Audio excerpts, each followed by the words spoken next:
One iconic part of the movie Krull that I'd like to talk about today is the Crystal Spider scene for a couple of reasons. First, it's just a cool giant spider located within a massive cavern, possibly a giant crystal geode.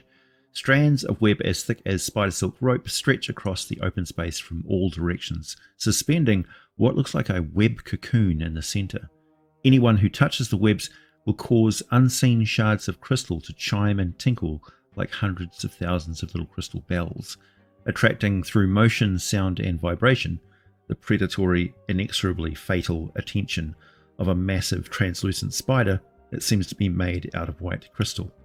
It has an almost mechanical grace and precision to its movements that, from a distance, disguise just how large it is. But as it draws nearer, the spider is somewhere around the size of a horse, with legs twice the length of its sleek body. And it's no construct or elemental creature, no, it's a very organic giant spider, and it's going to eat whoever it catches. The scene is accompanied perfectly by a wailing female choir chorus in the background, and music with the tempo increasing like a military march as the monster moves to attack. It's probably the most terrifying music I've ever heard in a movie, a masterpiece by James Horner, absolutely transportive, magical, epic, and burned into the tender meat of my brain for my entire life. The only thing that holds this Terminator arachnid at bay is a magical substance, a superfine blood red powder held within the web cocoon chamber at the center of the web within a large hourglass. We never know exactly what this stuff is, but the lady of the web, a withered crone who has the power to see the future, will tell you that it is literally the sands of life, which makes sense, because that spider is absolutely death incarnate. I think that is both the appeal and horror of spiders. They are these alien-looking death machines, inhuman in every way, but they make these gossamer geometric webs that can be quite pretty, and they are so patient, waiting motionless and silent. Traits I think humans who are also predators who understand the art of ambush can't help but admire a little. There's also much more to the encounter with the spider, as it involves a deeply moving story of love and utter tragedy, with the Lady of the Web revealed as a former lover of one of the main characters of the film, cursed to be trapped in the web. There's just so much symbolism to the situation: life, death, love, sacrifice, terror, hope, desperation, and fate. But my task here is to break it down for you into a little bit of lore that you can easily adapt into your fantasy role-playing games. I'm not saying this is the lore of Krull, that specific situation, but settle down, grab yourself a tasty beverage. Let's get deeply nerdy for a moment. Within a giant crystal geode, anyone who can reach the center of it will have the power to see the world as it was, as it is, and as it will soon be. The power of the geode concentrates all the crystals into a sort of inverse crystal ball, with the observer at its center. Within this space, at some point, a powerful sorceress or hag has used her giant spider minions to spin a great web lair with a chamber at the center where she can sit and use the power of the crystals to unravel the secrets of the past and gaze into the future. However, there is another property of the crystals that takes a while to become noticeable, by which point it is too late for any creature that remains inside the geode for too long. The geode also confers immortality, you see, but at a terrible price.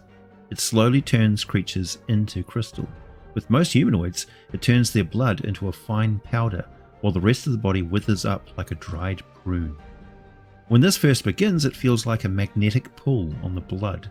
If a victim tries to leave the chamber, their blood causes them great agony. So, well, the widow of the web removed her blood and put it into an hourglass, timed to exactly how long she could stay outside of the geode chamber before she had to return, or her body would transform into a vampire until, in the brief moments of horrid clarity after she had just drained all the blood from a victim, she raced as fast as she could back to the geode chamber before the stolen blood she had bloated her body with lost all its brief vitality and the undying hunger completely took control of her once again. Who knows how long this went on or how many other vampires were spawned from this curse, but eventually she returned to the chamber and remained there permanently, warning any who found the entrance that to enter the chamber was certain death.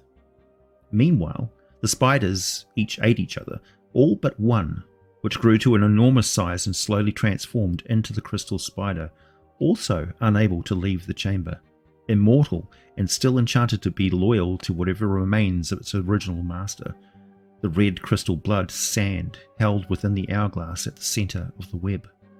I think for any adventurers who get involved with this situation, you should add something like the ghosts of some victims who lurk near the entrance to the crystal chamber, but the possibility of a victim of a vampire learning that they can free themselves of the curse by finding the original master vampire, destroying it and ending the curse at its source, could also lead to the crystal chamber, or ironically, they may seek out a legendary soothsaying crone who sits at the centre of a giant web in some lost location, not even knowing that she is the source of their affliction.